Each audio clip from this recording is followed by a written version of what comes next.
Ano ang ugali kapag nagalit ang blood type E+?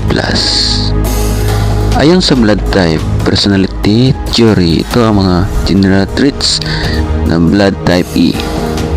Kalma at mahinahon sa labas pero madaling ma-stress o magalit sa loob ng nagkikimkim.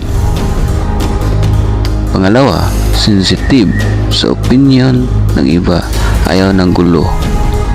Pangatlo, kapag nagalit hindi agad nagwawala, mas tahimik pero malalim ang tampo sa sama ng loob.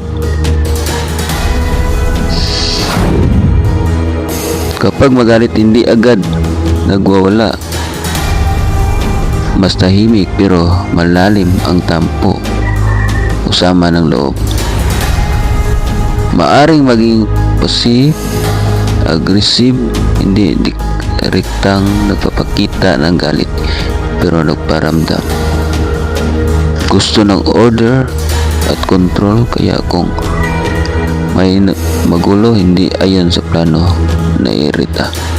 Halimbawa ng galit ng E+, hindi sigaw agad pero tahimik at malamig pakitungo.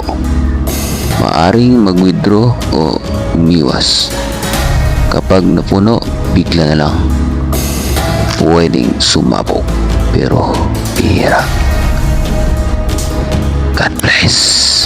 Subscribe my channel kung nagustuhan nyo to, at comment kayo sa baba. Thank you and God bless. Type nyo lang kung ano ang blood type nyo. Bye bye.